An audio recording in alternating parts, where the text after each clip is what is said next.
Senator Abdul Ninge. It was at the meeting where the party ratified the zoning arrangement for the convention of the party, which will happen on the 30th or the 31st of October 2021. Senator Ninge joins me here in the Abuja studio. Thank you so much, Senator, for joining us tonight. Thank you for having me, Chairman. How did you arrive? Because we spoke with you a few days ago, and you said we should watch out for what the outcome will be.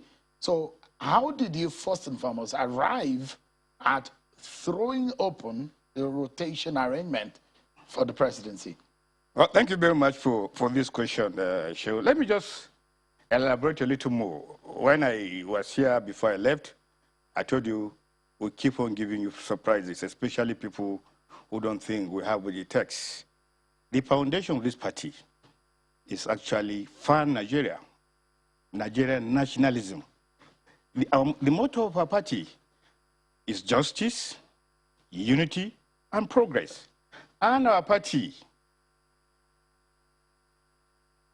is, by our constitution, set out under Section 3, Section 2, and 4, to zone and rotate.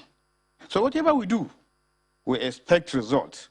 From the whatever expectation, there were a lot of hues and cries all over this country, as if yesterday there will be blows, there will be acrimony, there will be protests. And I think simply those who have those mindsets and doubts is because they fail to understand our party is unique, the narrative is different, the founder's vision is different. Our expectation is that at every given time, it is just not about zone, but it's about Nigeria and the progress of Nigeria. Our party, Shaun, does not belong to everybody, and it's not owned by anybody. What do I mean by that? Let me just preface. Once you are a tribal jingoist or ethnic jingoist, you don't belong to a party. You banish it. If you are a religious extremist and your issue is to come and perpetuate your religious belief, you don't belong to this party. And whether you are also a regional actor and you say you're a member of the PDP, you don't belong to that party. That's why when we talk to people on the street and you come out with their ethnic bias, we tell them of the parties that are actually found based on ethnic understanding. We told them of the parties that are found based on probably religious sentiments. And we try as much as possible to say, if you want to join us, your religion, your tribe, your ethnic background becomes secondary. And that is why when there was this issue of zoning, the zoning committee was left to do its job. And the zoning committee had 4 former presidents of the Senate, about 8 governors, 6 former senators, 7 former members of the House. They are saddled with the responsibility to come up with a zoning formula. While our opponents are guessing that it's a very problematic terrain, we cannot probably manage ourselves. They came out and they told us comprehensively why we need to zone the chairmanship to Northern Nigeria. What is the major reason they gave? National cohesion. What? National cohesion. That's the reason they gave? That is the main reason. Because national cohesion, in the sense that even within the donor terrain, even within the northern 3 geopolitical divide, you have issues of Christians, you have issues of Muslims, you have issues of Hausa Fulanis, you have issues of Jukun. And we say, okay, because of these diversities in northern Nigeria, and we're learning the lessons of our failure in 2015, and we reflected back, what was the reason why we failed?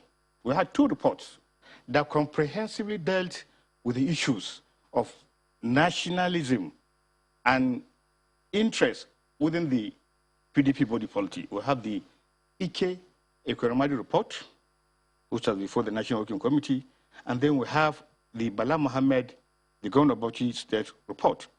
which was also domiciled within the national headquarters. Those are the documents that we have used going forward. Remember, going forward, we are calculating going forward to understand that at the end of the day, there will be no signs of failure. There should be a sense of cohesion, of inclusiveness, of camaraderie, of coming together between, not only between the North and the South, but a balance between the major tribes and the minorities, and fundamentally between the religious divide. And we have taken time to know and try to focus our future. I'm not going to tell you what is our mindset going to be, but I will allow you to ask your question. The chairman of the PDP BOT, Senator Wali Jibrin, said, and I will quote him now, he said, quote, "Zoning can mar or destroy our party, but by the grace of God, we will not allow it to happen." He has fears about how divided your party may be right now and what zoning could do. But the question will be, your party created zoning. He is not discounting zoning. He is discounting the perception and the reality of today. And an attempt by our opponents to try to make an issue of zoning which is not in their constitution. Zoning is not in the constitution of our opponents. So you are looking at what they are doing? No, rotation is not in their constitution. So you're looking at what, but you could see, Senator, you're looking at what the other side are doing. They want to dictate to us. And you could, you heard what my friend said. Ade, we are saying, please, as a party, deal with their own issues. Deal with their own narratives. Let's also deal with us. Let me try to paraphrase what Wali Jibrin is saying. That it is not in all cases that zoning is cast on stones. There are some necessities that may arise which can deal or not deal with this zoning as an example. Let me give you an example. In 2009, when Yar'Adua died, there was a zoning crisis because the understanding then was, let's have a northern president that will run for 4 years and another 4 years, after which the South takes back. But even before the 4 years, the man died. And what happened? We invented what you call, in the National Assembly, a doctrine of necessity, and which made it possible for the then Goodluck Jonathan to continue. And in 2011, there was this hues and cries as to why should the president, having accepted zoning as a condition, and having give a statement to it, and having some people, founders of this party, endorse it, why should he run in 2011? Do you know what captures our imagination then? Mm-hmm. This issue of unity and progress. And we took this narrative to our people in the field.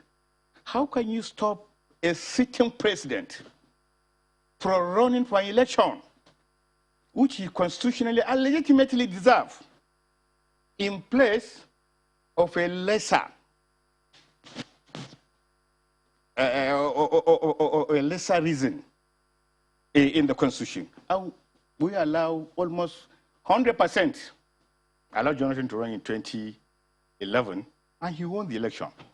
In 2014, that is where you first notice the PDP cracks. A small crack.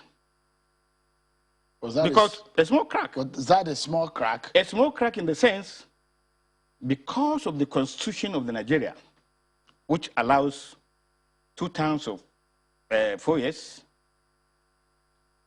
giving every person that runs to the office the ability to run for two terms.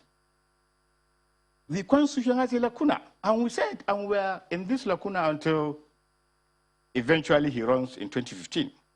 We have been able, you know, this matter was not taken up to the Supreme Court. And what was the lacuna? The lacuna is, can a sitting president continuously be in office more than 8 years? And if he had won in 2015, plus 4, that is 8, plus 2.5, that is 10.5, could that actually be a reason? He actually completed a tenure of the late but President that's why I Yar'Adua. said there was a lacuna. The legal lacuna was a problem. And there was a division that time as to what ought to be Well, and what we needed. Senator Ningi, there is a contradiction that came out of that your meeting. How? I'm still going to come to, you mentioned 2 reports, and Nigerians perhaps don't know the details of that report. You might be able to give us a sense of what that report means for your party in the future. And now, there was a contradiction that came out of that your meeting. How Some members and leaders of your party were resentful of the zoning idea. I didn't hear that. Oh, did you hear what the former vice president said about the issue of completely, zoning? And he said, look, we cannot leave this issue to zoning. No, completely. The former vice president, at any time, said zoning was bad. But he said that you should leave the position open. There are crises of leadership, zoning should take a secondary look. Where there's a crisis, he's a beneficiary of zoning. And I saw a lot of papers carrying the assumption that the vice president was talking against zoning. How could he? He is a founding member of this party. So that's where the contradictions come. Well, why is the contradiction? Because your party is the originator of zoning, rotation arrangement in Nigeria's politics. Exactly. So one would think that zoning is sacrosanct in our politics, at least from the PDP's point of view. All of a sudden, your party is singing from another nothing limbo. like sacrosanct. There is nothing like sacrosanct. It looks like it's been sacrosanct, Senator Ningi. I said zoning is not cast on stones. And that is why I took time to give you the evolution of the PDP government, as it were. Should, because of zoning, President Jonathan step down in 2011? Should, because of zoning, President Jonathan step down in 2011? Should, because of zoning, a rotation? Should we have disallowed President Jonathan to run in 2015? That was an extraordinary, Senator, hold on. That was an extraordinary situation at the time. Nobody envisaged that the president was going to die in office. But is there any extraordinary situation now that has warranted your party to take a step away from what you have practiced over the last 20 years? Because of that extraordinary, nobody saw it. But it's a human thing. It can still happen today and tomorrow. What I'm saying, is there any extraordinary situation now? Of course, because of what happened. We are guided by our history and the happenings. I'm talking about now, Senator. As a human being, you need to focus and be guided by what happened. If you're not a history student, you probably will not understand what I'm saying. Because of our past experience, and because of that zoning issue that cost us 2015, and because of the narratives of our political opponent, who are insisting, making our governors, driving them. All right, Senator, I'll put you on the spot right now. Please. So, and the conversation is that what the PDP is doing is that you are looking at the hands of your opponent, the APC. You are looking at the game they are playing, how they are playing it to determine your own game. Is that true? We are pace setters. They come after us. They are not a political party as we are. And that is why when they talk, I hear my friend, are they talking about North and South? Rotation. Did you put it in your party? Why are you talking about it? Why are you making reference to it? It is interesting, Shaun, to understand that as a political party that was defeated by APC, if we don't take lessons, if we don't check their propaganda and expect what is coming from them, then we're not a political party. So you are looking, you're looking at their game plan so that you can determine your own. We are looking at the game plan in order not to repeat the mistake. So if they go south, you go north. You don't get that from me. No, I'm asking. You don't get that from me. Because that is what it's looking like. That is the contents and the content of what Walid was saying or what Atiku was saying. There is no in all cases. And within this purview, we don't make a mistake of saying this is why we are taking our presidential opponent. But we have done one. The party chairman comes from the north. So we'll continue to allow them to guess. It's a practice in, I can't remember if I check your party constitution that I have, because the practice has been wherever the national chairmanship of the party comes from, the presidential candidate of your party comes from the opposite direction. But what your party is saying is that this time around... You have not read the party history well. No, but that has always been the case. It has never been the case. That was always been the case. And that's why I feel because of the crisis. You've always had problem with your party chairmanship. No. What was the crisis when Yar'Adua took over? The then chairman of the party, Dr. Amadou Ali, was also a chairman, was the chairman, and he was from the north. We are a human organization that try to make sure that we foresee, because we are taken by surprise by this party, by this APC. We do not intend to make another history. Minister, what you want So you're afraid of the APC? Or eventually, yeah, they beat us 2 times. So the bloodiness is still leaky? It's leaky, but we are not just doing it because we want to pay back.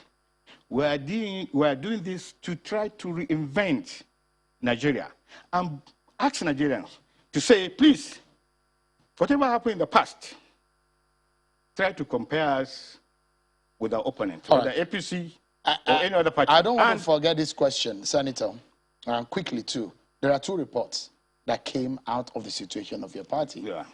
Senator Bala Mohammed's report and the Senator Ekore Madu's report. Yeah. In summary, did they talk about the same thing? What exactly was the heart of that? The report was only distributed yesterday, but we have one presentation of the report.